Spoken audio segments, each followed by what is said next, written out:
आपला अत्यंत असा आनंदमय सोहळा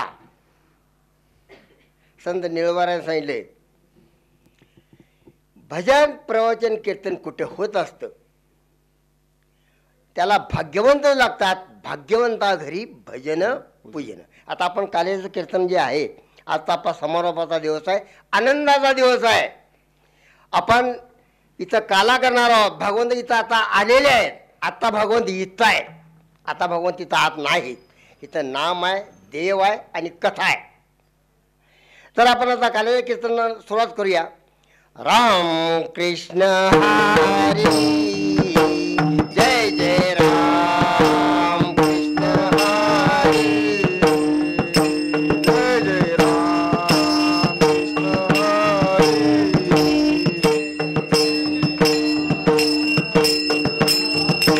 जय जय राम कृष्ण हरी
अलंकापुरी ते पहिलं पीठ आहे. अलंकापुरी आळंदी हे माऊलीचं पीठ आहे. दुसरं देहू तुकोबारायांचं पीठ आहे. तिसरं पारनेर निळोबारायांचं पीठ आहे. चौथं पैठण शांतीपीठ नाथ महाराजांचं आहे. आणि सर्वात महायोग पीठ आपलं पंढरपूर आहे विठोबारायांचं. विठ्ठला विठ्ठला विठ्ठला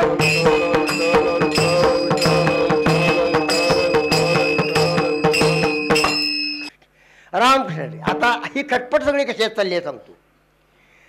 देव आपला तो एक देव करुणी घ्यावा, जीवा सुखून आपला तो एक देव करुणी घ्यावा, आपला तो एक देव करुणी घ्यावा, आपला तो एक देव करुणी घ्यावा, आपला तो एक देव करुणी घ्यावा. आता माणसं म्हणणार देव आहेत किती? ह्या जगात देव फक्त एक आहे. देव किती आहेत? त्याच्याशिवाय काही नाही. मला सगळं खोटं आहे. देव एक. आता मग गायीच्या पोटात 33 कोटी देव हे काय भानगड आहे? कोटी म्हणजे प्रकार. हे देवाने प्रकार केले. कुणी केले? देवाने प्रकार केलेले नाहीत, संतांनी प्रकार केलेले नाहीत, माणसाने आपल्या सोयीसाठी हे प्रकार केलेले आहेत.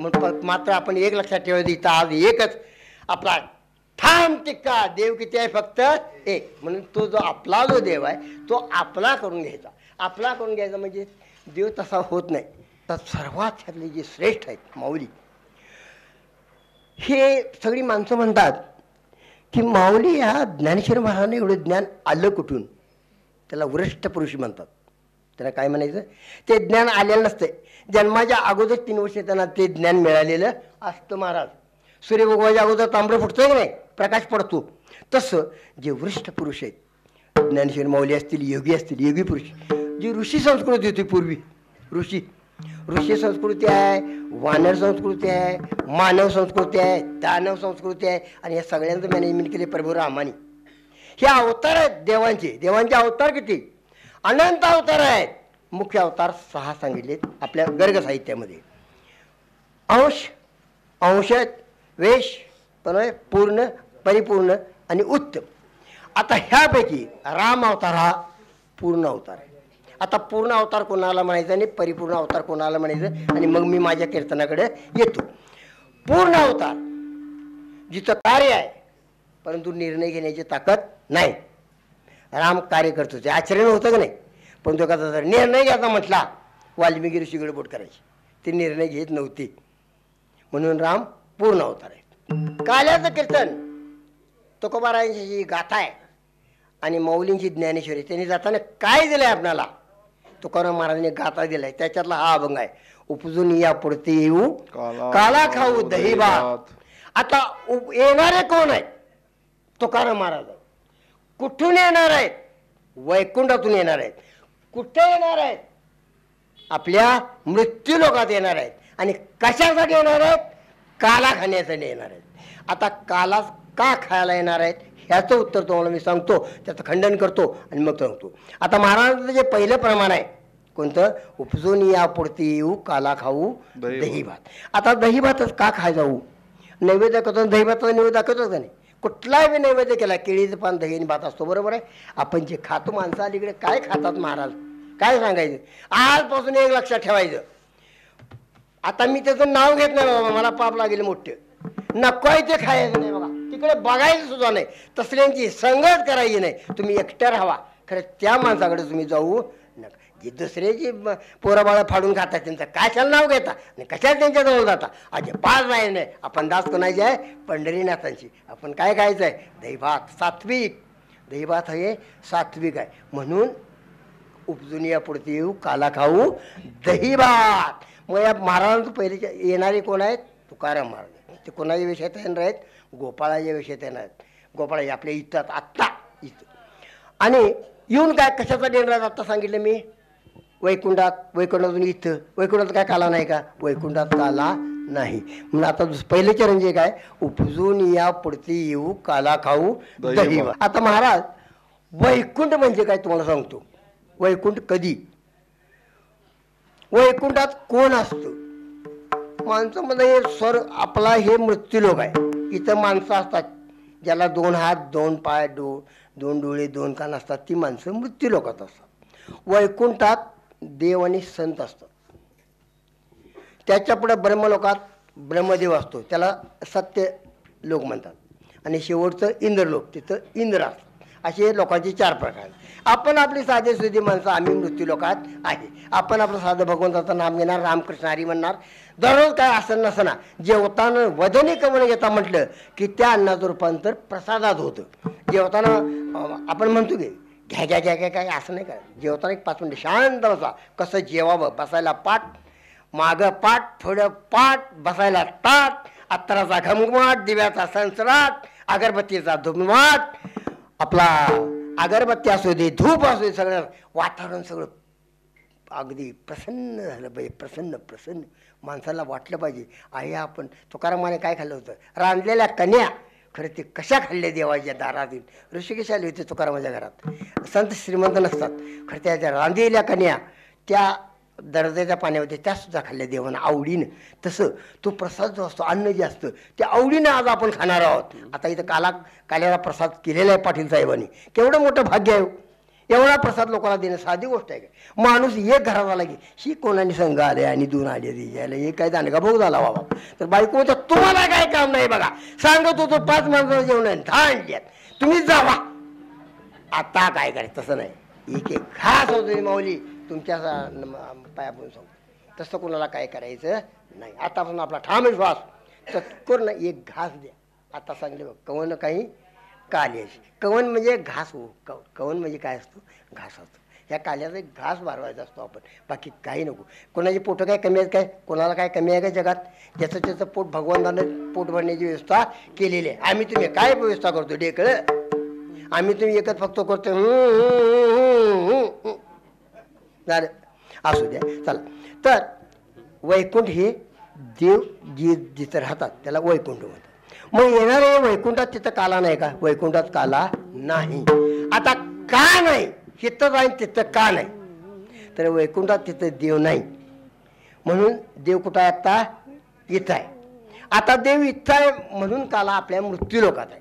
ज्या कारणे देव वेडावाला. देव वेडावाला आहे हो. देव कसा मिळतो?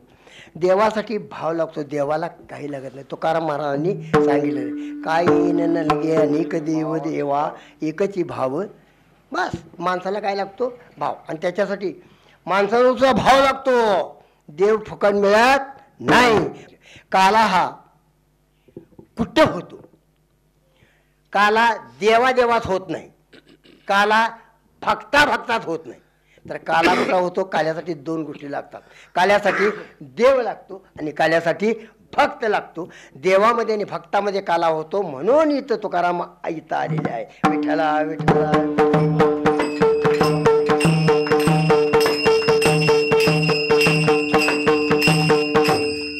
आता वैकुंठ इथे आयसे नाही.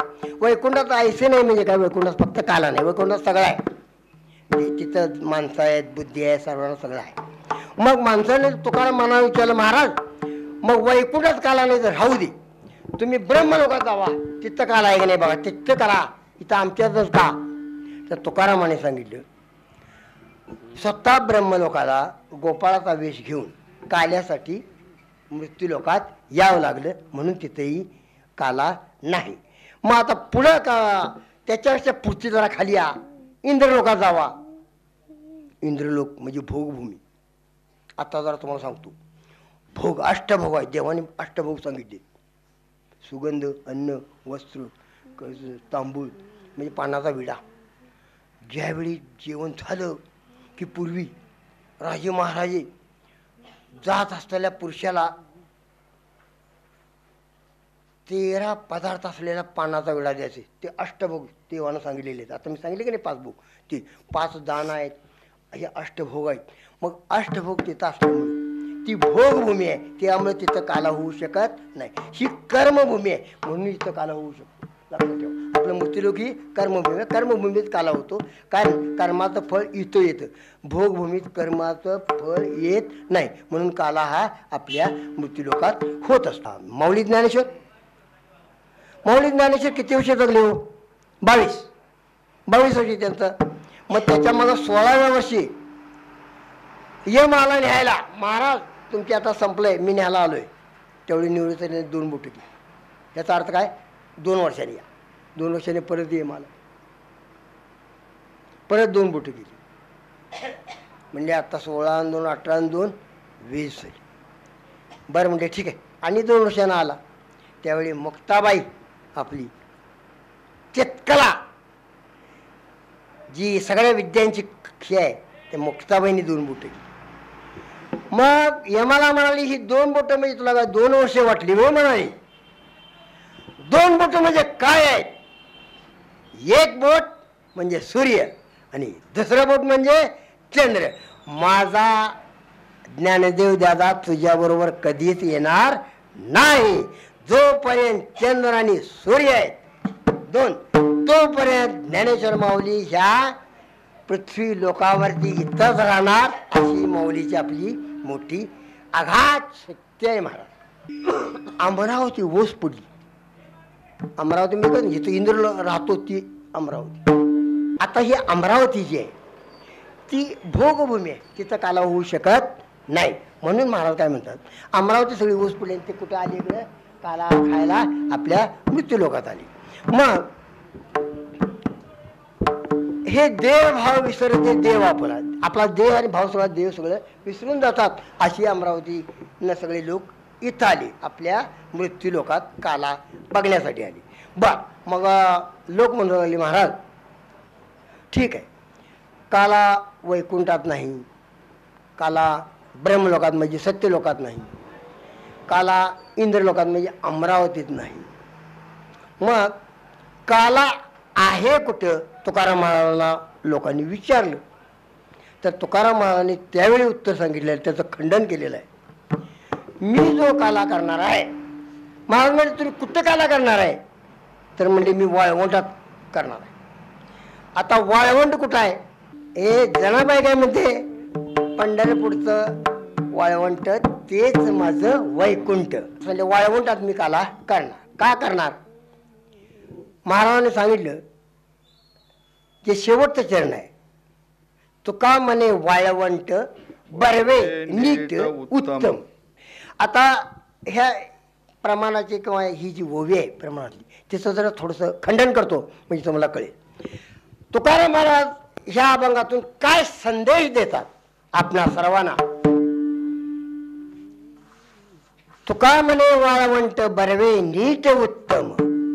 वाळवंट जिथं वाळू असते त्याला वाळवंट म्हणतात. सहारा वाळवंट जगातलं सर्वात मोठं आहे. सगळी वाळूच वाळू. तिथं वाळूची वादळं येत असतात. आपल्याकडे आता पावसाचं वादळ सुटतं नाही, वाऱ्याचं वादळ सुटतं, तिथं वाळूचं वादळ येतं. आणि एवढे हिमवर्षाव बर्फाचं वादळ. वादळं बरीच असतात.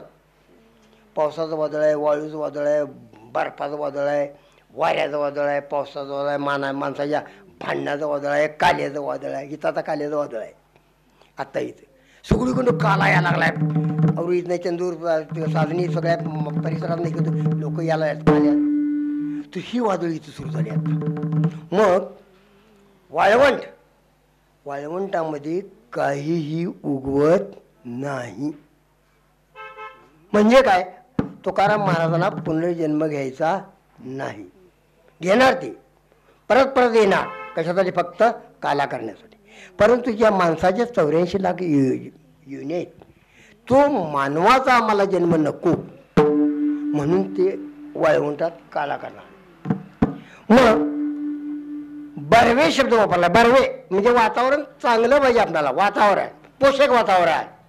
आता इथं वातावरण जे आहे त्या परिस्थितीत टाळकऱ्यांचं काय साधी गोष्ट नाही. आहे त्या परिस्थितीत कीर्तनसाद करणं अहो टाळ घेऊन उभारा म्हटलं पायला कापायला. तर बरवे म्हणजे वातावरण चाललं होतं आपलं. वातावरण चांगलं पाहिजे, चांगलं पोषक वातावरण पाहिजे. ह्या वाड्यात कसं वातावरण आहे आता दणदणीत. ऊसाचं पीक चांगलं, वातावरण चांगलं आहे, ऊस येईल. नाही कुठं तर भांडी काय ऊसाचं वजन किती? 10 ग्रॅम. 10 किलो 2 किलो ऊस राहिला, याचा 10 ग्रॅम. माणसं खात्यात काय सगळ्या बरकडेच घे. जरा पोरांनी काहीतरी घाला. बदाम, खारका, केळी, एक फळ घालायचं दररोज कुठलं का असं. काय नसलं ऊसाची कांडी तरी द्या, खरी एक फळ आज तुम्ही खावा आणि तुमच्या पोराबाळांनी एक फळ तरी द्या. काय करणार, एक फळ खायचंच.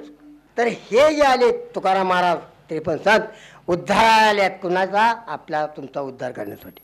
बरवे म्हणजे पोषक वातावरण. नीट शब्द बरोबर. तुका म्हणे वाळवंट बरवे नीट.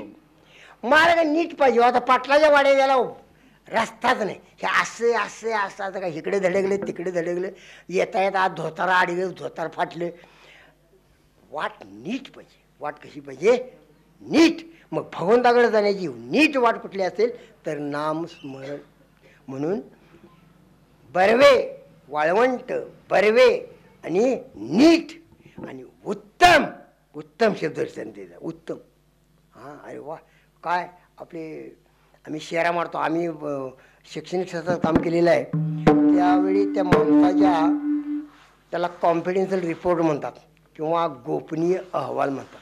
तशी साहेबांची सही झाल्याशिवाय मुख्यमंत्र्याची महाराष्ट्राचं शेड्यूल पास होऊ शकत नाही. तसं ह्या जगाच्या शेड्यूलवर पांडुरंगाची सही झाल्याशिवाय तुमचं आणि आमचं शेड्यूल पास होऊ शकत नाही. आणि तिथं शेरा असतो उत्तम. तिथं शेरा कुठला असतो?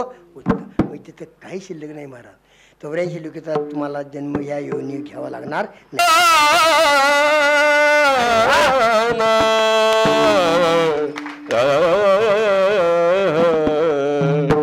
तुका म्हणे वाळवंट. तुका म्हणे वाळवंट. तुका म्हणे वाळवंट. तुका म्हणे वाळवंट.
नाही वैकुंठी तो ऐसे नाही वैकुंठी तो ऐसे नाही कवळ काही काल्याचे कवळ काही काल्याचे कवळ काही काल्याचे कवळ काही काल्याचे कवळ काही काल्याचे कवळ काही काल्याचे वैकुंठी तो ऐसे नाही वैकुंठी तो ऐसे नाही वैकुंठी तो ऐसे नाही होई काल्याचे कवळ काही काल्याचे कवळ काही काल्याचे कवळ काही काल्याचे वैकुंठी तो ऐसे नाही वैकुंठी तो ऐसे नाही वैकुंठी तो ऐसे नाही. आता कृष्णाचं जर कृष्णाला बघितलं प्रत्येकाला वाटतं कृष्णासारखा म्हणून त्याच्यासाठी आपण कष्ट करावं लागतं. आता सांगितलं तसं सायास पाहिजे तर मूल कृष्णासारखा जन्म आहे. गरोदर महिला तारकंड कोयते खाते कृष्ण जन्माला येईल का? काय जन्माला येईल मी नाही सांगत. ते तुमचं मी विचार करा बाबा. ते पापा आमच्याकडे तुम्ही सुद्धा लक्षात ठेवा महाराज. आपणाला जर संतान व्हायचं असेल जर कृष्णासारखा संतान पाहिजे असेल तर कृष्णाचं चरित्र उच्चारायला पाहिजे. हां तर कृष्ण जन्म मोरपीस आहे काजळ आहे टिकली आहे. कृष्णाचं कसं आहे बासरी आहे. इथं काल परवा हे आहे बघा धनुष्याचं. अशा वातावरण निर्मिती असते कृष्ण म्हटले की बासरी वाजवतात का जोर एका ठिकाणी काहीतरी गोंधळ झाला शांती निर्माण व्हावी म्हणून हां बासरी असते बघा बासरी. कृष्णाला पवा म्हणत नाहीत. कृष्णाचा जो पवा असतो त्याला बासरी म्हणतात. ती राधेला आवडायची. कृष्णानं महाराज शेवटी सगळं सोडून दिलं.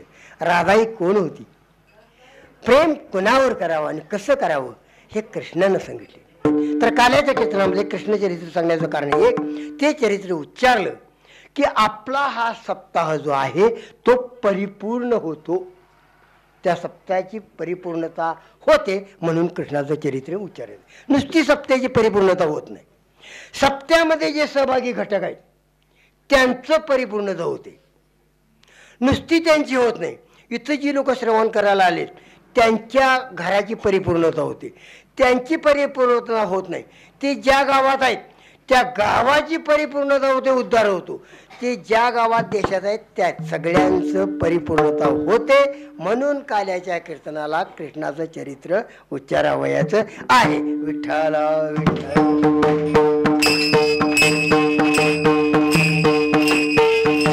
ह्याजवळ खेळ खेळायचे. कृष्ण कुठे कृष्ण राधा गवळणी आणि गोपाळ आणि गाई ह्यांच्या सगळे खेळायला येऊ माणसं खेळायची. आपण लहानपणी खेळत होतो नाही. आपला लहानपणीचा मित्र भेटला की लई माणसाला आठवण येते आनंद होतो. तसं गाई गोपाळामध्ये खेळायच्या. आता हुंबरी म्हणजे काय एक घास दुसऱ्याच्या मुखात भरवायचा त्याला हुंबरी खेळ म्हणतात. आणि हामाने म्हणजे काय तुकाराम तुकाराम तुकाराम तुकाराम तुकाराम तुकाराम तुकाराम असं आपण म्हणायला लावलो की एक वेळ अशी येते आपण म्हणतो बघा सुरुवातीला म्हणतो तुकाराम तुकाराम तुकाराम तुकाराम तुकाराम तुकाराम तुकाराम तुकाराम तुकाराम तुकाराम तुकाराम तुकाराम तुकाराम तुकाराम तुकाराम तुकाराम तुकाराम तुकाराम. ज्यावेळी श्वास बंद होतो त्याला हामामा म्हणायचं. तुकाराम तुकाराम तुकाराम हामा तो हामामा खेळ असं भगवंताची नाव घेण्याच्या पद्धती. आता हुंबरी म्हणजे मी एकमेका देवमुखी सुके घालू हुंबरी. एकमेकाच्या मुखात घालणं प्रसाद काला ह्याच्यासारखं दुसरं पुण्य जगात कुठलं नाही. म्हणून एकमेका देवमुखी सुखी घालू हुंबरी असं महाराज प्रमाण आहे. आणि शेवटला त्यांनी सांगितलं की वैकुंठी तो असा नाही कवन काही. कवन म्हणजे काल्याचा घास. वदनी कवन घेता. वदनी कवन. कवन म्हणजे घास घेता. घास घ्यायच्या अगोदर आपण म्हणतो म्हणले गावदार कवन घेता नाम घ्या श्री हरीचे सहज मनवतही नाम घेता. फुकटचं नाव आहे ते सुद्धा मला राहू दे बाई तिकडे आण भाकरी वाटतो जीव. ही तुमची भक्ती भेटणार परमार्थ होणार नाही. तर कृष्ण लय खोड्या करायचा. कोणाची कट्टाळून गेले लोक गोकुळातले म्हणजे आम्ही इथं राहावं काय जावावं एवढी लोक कवली. कोणाला? कृष्णाला. कृष्णाची एकच खोड सांगतो आणि मी थांबतो. कृष्णानं काय केलं? कृष्ण काय करायचं? जी कोण गवळण तक्रार करते, आता तुम्ही इथं म्हणा हे महाराजाला काही येत नाही, जे कोण कीर्तन करायला नावं ठेवते त्यालाच पकडायला. तस याची म्हणजे कळतंय. आता माझी अवस्था जर सांगितली खंडू महाराज तुमचं खरोखर भाग्यवान तुम्ही. भाग्यवंता घरी भाग्यवंत घरी भजन पूजन. भाग्यवंत घरी भजन पूजन. भाग्यवंत घरी भजन पूजन. भाग्यवंत घरी भजन पूजन. त्याची वाट पाहे त्याची वाट पाहे रघुनंदन रघुनंदन. भाग्यवंत घरी भजन पूजन.